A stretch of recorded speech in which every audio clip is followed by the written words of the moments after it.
រឿងកំហឹងកូនប្រសាស្រីភាគទី6បន្ទាប់ពីដោះស្រាយជាមួយនឹងម្ដាយក្មេកគេរួចហើយពេលនេះប្អូនស្រីឬក៏មិត្តភ័ក្តិរបស់គេនឹងក៏បានចូលមកដល់គេបាននិយាយថាឲ្យខ្ញុំសុំចូលផងខ្ញុំសុំទោសខ្ញុំមកនេះខ្ញុំមានការគ្រាន់តែចង់ឲ្យនាងលើកលែងទោសឲ្យខ្ញុំផងតែតួស្រីរបស់យើងបាននិយាយថាខ្ញុំមិនត្រូវការលើកលែងទោសឲ្យអ្នកណានោះទេស្រាប់តែនាងក៏លុតជង្គង់ភ្លាមនាងបាននិយាយថានេះជាកំហុសរបស់ខ្ញុំដែលស្រឡាញ់គេតែម្នាក់ឯងតាមពិតគេមិនស្រឡាញ់ខ្ញុំនោះទេឲ្យខ្ញុំសុំទោសផងឲ្យខ្ញុំសុំទោសផងសារជាតិជាតួស្រីទោះបីយ៉ាងណាក៏នៅតែអភ័យទោសឲ្យគេដែរនៅពេលនោះតួស្រីរបស់យើងក៏បាននាំគេចូលក្នុងក្រាន់តែអង្គុយចុះភ្លាមគេបាននិយាយថាសិនរ៉ាន់តើនាងអភ័យទោសឲ្យខ្ញុំដែរឬក៏អត់សិនរ៉ាន់នេះគឺជាកាដូដែលខ្ញុំទិញយកមកជូននាងទុកជាការសុំអភ័យទោសនាងលើកលែងទោសឲ្យខ្ញុំម្ដងទៅហើយយើងត្រូវគ្នាវិញតើណាពេលនោះតួស្រីរបស់យើងក៏បាននិយាយថាឈប់យំទៅ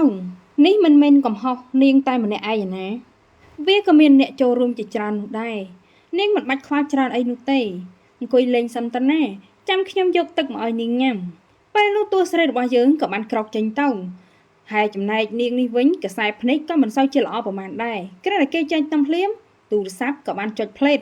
នាងបានចុចទៅកុហកតួប្រុសយើងថាតួស្រីយើងនឹងអ្នកអញ្ជើញគេឲ្យចូលរួមក្នុងកម្មវិធីក្នុងថ្ងៃស្អែកនេះពេលនេះណាគេបានគិតថាប្តីដណ្ដើមមិនបានពេលនេះសង្សារខ្ញុំដណ្ដើមគេឲ្យបានម្ដងចាំមើលវាយ៉ាងម៉េចវិញគិតទៅស្រីម្នាក់នេះពិតជាអស្ចារ្យខ្លាំងណាស់ខណៈនោះតួស្រីរបស់យើងក៏បានយកទឹកមួយកែវមកឲ្យគេញ៉ាំពេលនោះគេបាននិយាយថាថ្ងៃស្អែកនេះគឺជាថ្ងៃជួបជុំមិត្តចាស់កាលនៅរៀនទាំងអស់គ្នាឯងត្រូវតែចូលរួមផងណាហើយកុំភ្លេចយកកាដូនេះទៅផងមិនដឹងថាគេមានមូលហេតុអីនោះទេតួស្រីរបស់យើងក៏បានយល់ព្រមនិយាយគ្នារួចគេក៏បានចាក់ចេញទៅចំណែកតួស្រីរបស់យើងកំពុងតែគិតថាតើស្រីម្នាក់នេះកំពុងតែលេងល្បិចអីទៀតហើយនាងបានគិតថាតើកាដូនោះគេកំពុងតែដាក់អ្វីទោះបីជាយ៉ាងណាក៏តួស្រីយើងមិនដែលទុកចិត្តមនុស្សម្នាក់នេះដែរពីព្រោះថាគេមានមេរៀនធំធេងខ្លាំងណាស់នៅពេលនេះនិយាយពីតួប្រុសរបស់យើងនេះវិញបុគ្គលិកនៅក្នុងមន្ទីរពេទ្យបានប្រាប់ថាមានគេផ្ញើសារមកថាអញ្ជើញលោកទៅចូលរួមក្នុងកម្មវិធីមិត្តភ័ក្តិច្រើនឆ្នាំមកហើយពេលនោះតួប្រុសក៏មិនសូវជាចាប់អារម្មណ៍ប្រហែលដែរក្រោយពេលដែលឃើញសារហើយគេក៏ងាកមើលមុខបុគ្គលិករួចហើយបុគ្គលិកក៏បានសួរថាតើលោកទៅឬក៏អត់បើសិនជាមិនទៅទេគេនឹងប្រាប់ទៅខាងនោះវិញហើយពេលនោះតួប្រុសរបស់យើងបាននិយាយថាខ្ញុំប្រកាសជាទៅ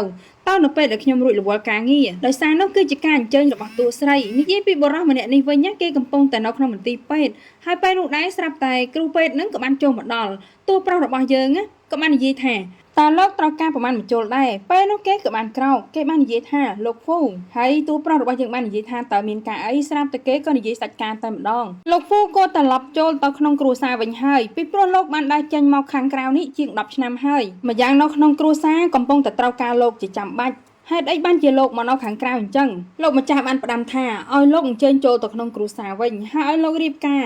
មិនត្រឹមតែប៉ុណ្ណោះគេបាននិយាយថាសូមលោកឈប់ចាំអ្នកនាងសិនរ៉ាន់ទៀតទៅពីព្រោះថាគេរៀបការរួចហើយពេលដែលឮដល់តួស្រីរបស់យើងភ្លាមតួប្រុសរបស់យើងក៏ចាប់ផ្ដើមឡើងទឹកមុខខឹងភ្លេតតែម្ដងពេលនោះគេបាននិយាយថាឈប់និយាយភ្លាមបើមិនអញ្ចឹងទេខ្ញុំអត់មិនបានឥឡូវហើយ